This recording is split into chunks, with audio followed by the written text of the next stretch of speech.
Alright, mga minamahal, yes, it's me again, Alicia nyo. Nagbabalik muli para sa ating panibagong video. So, feeling ko lang talaga, to be honest kung ako yung tatanungin, siguro yung ibang mga taga Davao, nagtitimpi lang din dito sa mga Duterte. Kasi imagine nyo yun naglindol na, nagbagyo na, lahat-lahat, bangayan pa din ang kanilang inuuna. Like literally, mga minamahal, paninira kay PBBM, kay House Speaker. Pero tingnan nyo, itong ginawa ng Pangulo, walang padrama. Actually, nagugustuhan ko na ngayon yung PCO, to be honest. Kasi ito naman dapat, 'di ba, yung pinopromote, yung ginagawa ng presidente. Kasi sa panahon ng digital ngayon, 'di ba, kahit tumulong ka naman, kung wala namang resibo, 'di ba, abay parang, 'di ba, ang hirap maniwala ng mga people. So, nagugustuhan ko na itong ginagawa ngayon ng PCO na yung ginagawa ng presidente, abay, pinopromote nila. So, kagaya na lamang nito, mga minamahal. Ito, yan. Mabilis, makatao, maasahan. Yan, ang bagong Pilipinas, mga minamahal. So, basically, ang sinasabi dyan ng ating presidente, yung bagong Pilipinas is not a totally slogan. Ito ay action.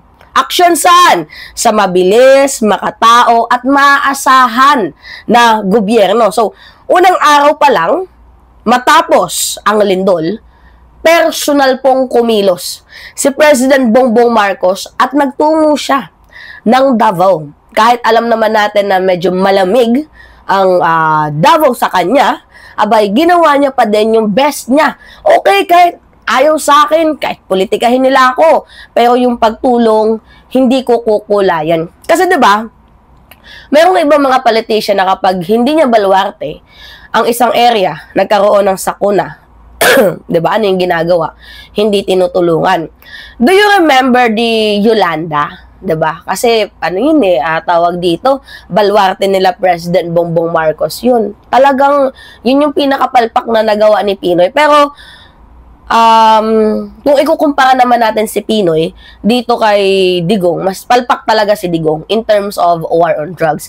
Madaming palpak si Pinoy, pero madami din naman ang kanyang nagawang maganda. Hindi nga lang na-highlight dahil galit, 'di ba, yung Pilipino sa kanya nung panahon ng bagyo, hindi kumilos tapos tinatakot pa ang mga Romualdez. So, basically ayaw yun maulit ni President Bongbong Marcos. So, kahit hindi niya baluarte, hindi niya kinukulayan. Diba? So, that was a president supposedly do because they are meant to serve the public. So, yung iba kasi, pautos-utos lang, diba? Yung iba nag-uutos pa. Pero si President Bongbong Marcos, meron na agad nakaamba, 'di ba? Na financial, na tulong, na relief. Hindi pa natin alam kung tatama ba ang earthquake, kung may darating ba na lindol. Kasi yung earthquake kasi, mga minamahal, hindi naman natin yan malalaman 'di ba? Pero sa administrasyon ni President Bongbong Marcos, wala pang earthquake, pero meron nang nakaamba na mga shelter. Alright. So, pangalawa, eto, meron din ako ipapakitang picture.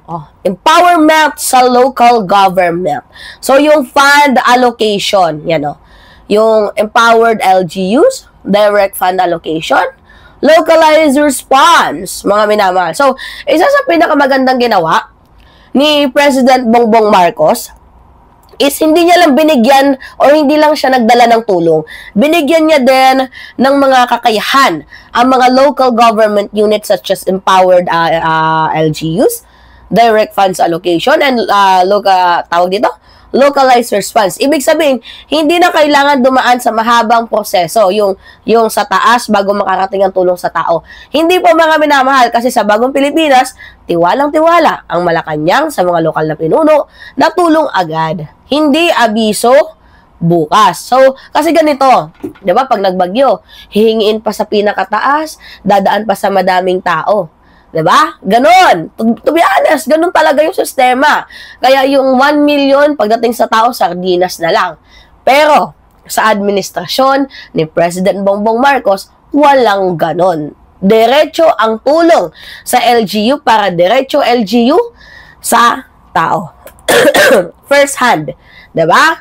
So, meron pa. Ito, yung 298 million. Oh, ay, naks.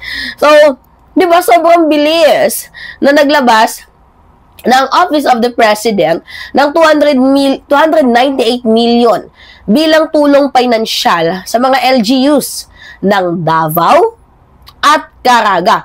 Mula 3 milyon hanggang 50 million bawat LGU, depende sa pangangailangan. So, isipin mo, 'di ba? Sa halip na ilang linggo or buwan bago may padala ang ayuda, kasi ganun. Naranasan ko 'yan sa summer. Nagkaroon ng bagyong Nuna. I don't know kung anong year 'yon. Girl, inabutan ng 1 taon bago makarating yung ayuda na supposedly kailangan namin katapos ng bagyo, kasi nga paano kami makakapag-start, 'di ba? I don't know kung nakakanasan niyo na yung nagbagyo na nga, aabutan pa ng 2 taon or minsan nga 1 taon, 'di ba? Bago may paabot ang tulong. Ano na gagawin namin doon tapos na. Hindi na namin siya kailangan. Kumbaga yung binigay ninyong tulong is panchicha na lang namin 'yon. So, sa Bisaya, parang na term, nananilimuot kami basta makapagpatindod utro sa namo mga balay. Diba? So, nagsumikap kami. Kahit walang-wala kami, nagawa namin ng paraan after ng bagyo na meron kaming maikain. So, isipin ninyo, sa halip na ilang linggo, buwan, or taon bago maipadala ang ayuda, ngayon, ora mismo bukas, ganun po kabilis ang response ng LGU. Diba? So, take note ha, lugar pa ito ni Vice President Sara Duterte, pero hindi po yun naging hadlang. Diba mga minamahal, na i-skip or tigilan ni PBBM ang kanyang pagtulong. Kasi siya yung tipo na walang kinukulayan, walang alay-alay or enemy-enemy. Basta Pilipino, kahit ayaw sa kanya, may tulong ka. Bigyan ng jacket yan. Pangalawa. Ito, pang-apat. Yung tawag dito, 2 to 3 weeks dati. Ngayon, within a days na. Pakita ko sa inyo. Yan picture. Matagal na hamon, mabagal na proseso, kulang daw pondo. Oo. So, yung sinasabi dyan, totoo yan mga minamahal. Actually, hindi nga weeks yan To be honest, noon talaga, taon. Naranasan namin talaga yan. Promise yung nandun ako sa Northern Samar, yung ayuda na instead na tulong agad, yung cash assistance, financial assistance. Wala! Sasabihin, maglilista lang yung secretary ng barangay. Kailan yung pamigay ng ayuda? Hindi natin alam, basta lista lang kung sino yung yung may na bahay, yung partially, 'di ba? Yung mga ganon, tapos totally damaged, ganon, lista-lista. Ngayon, hindi natin alam kung kailan nga darating. So, kung aantayin natin taon, ay hindi pa ayos yung bahay. So, ngayon, ginagawa ni Mama. Kasi si Mama kasi mahilig magpawid. Diba? Pawid siya. Nagsasasasa. So, ngayon, wait lang, sinipon tuloy ako. Ang minamahal.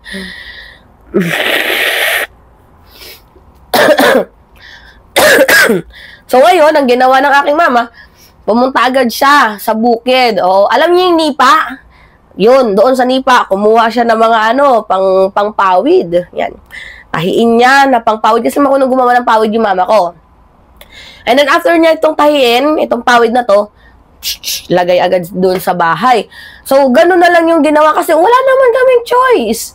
Before, wala kaming choice mga minamahal. Kung aantayin namin yung ayuda, baka may dumating pang bagyo, 'di ba? Lalo pat yung mama ko is a single parent.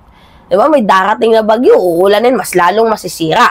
So, ngayon, kung sa Bisaya pa, nanalimuot, diba? Nagsumikap ang aking nanay, diba? Sa maliit naming tahanan noon, na maayos yun. Kasi talaga, pag hangin lang, mga minamahal, lumilipad yung bubong namin, Grabe yun, nakakatawa yung experience namin na yun, Nagbabagyo yung isa namin bubong, nandun na sa kapitbahay.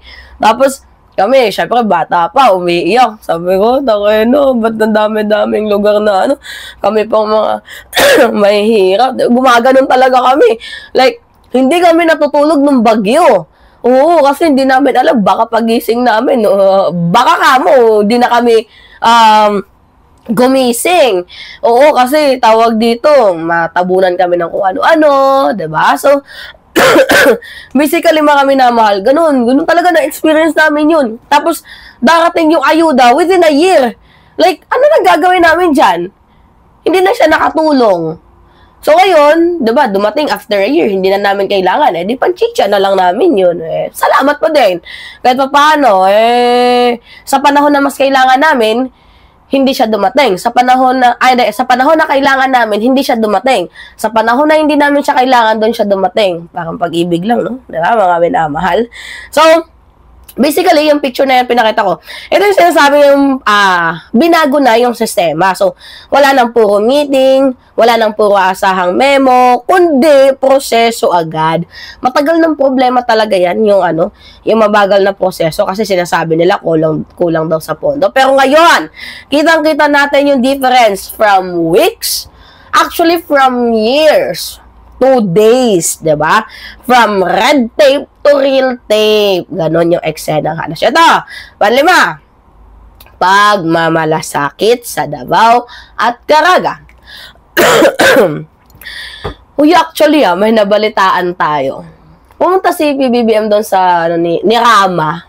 Di ba si Rama yung tumitira kay President Bongbong Marcos? Tapos, yung una nilang kakasahan na tutulong sa kanila, si Sara, hindi nangyari. Unang nagresponde, si PBBM. Ngayon, ang atake ganito. Nung nagresponde, itong si PBBM, thank you so much. Plastic mo, boy. Oo. Diba? So, ito, yung panlimang image. Diba? Sa Davao at Caraga, hindi lang po pera ang dala ni President Bongbong Marcos, kundi yung mismo presensya niya. Kasi minsan, higit pa sa relief good, ang pinakamahalagang tulong ay yung makita mo na nandyan mismo ang Pangulo. Or kahit yung Vice Presidente. Kaso, nangyari ba? Diba? Wala. At tandaan natin, itong lugar na ito, yan yung lugar na kung saan marami ang nagdududa sa kanya. Diba? Marami ang tinuruan ni VP Sara Duterte na wag daw tanggapin ang tulong ng Malacanang. Kung hindi naman tatanggapin ng mga taong yan ang tulong ng Malacanang, di baka mas lalo magalit ng tao. Anong ginagawa ng ating presidente?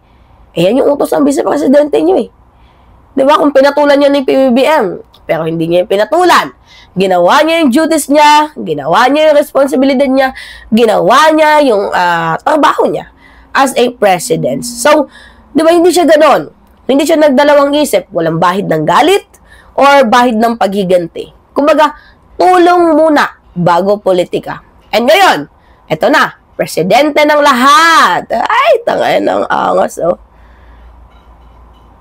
Wow!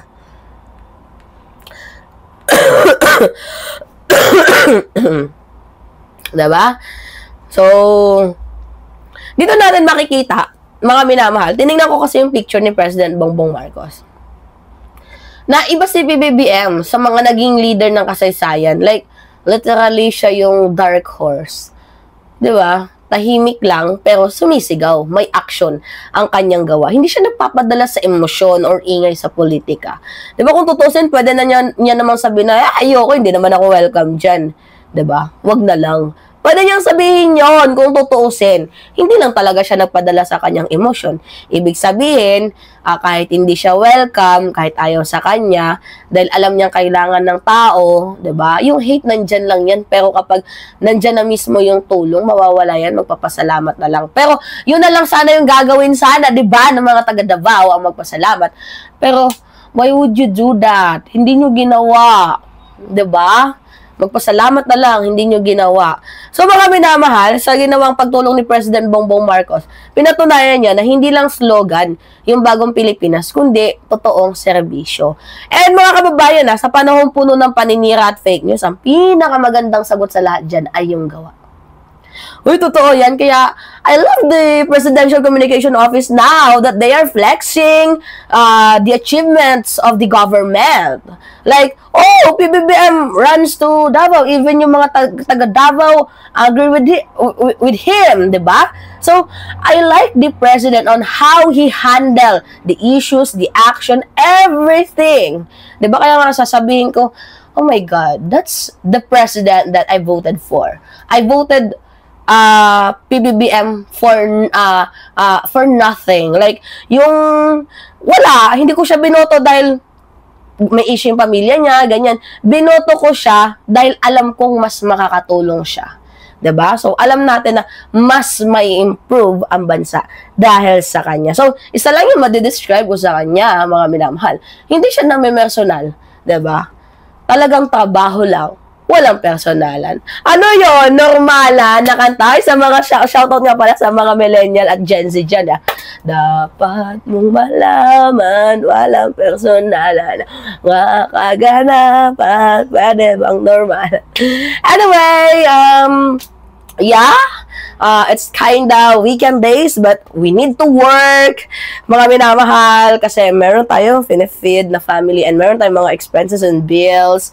Yeah, so don't skip to watch my video and always click the notification bell and subscribe nyo itong ating channel. Maraming salamat sa inyo mga minamahal at ingat mga kababayan. Love you guys from Mima Alicia. See you Japan, November 9 and Hong Kong, December. So yun lamang po at ingat mga kababayan. I'm so excited! Yeah.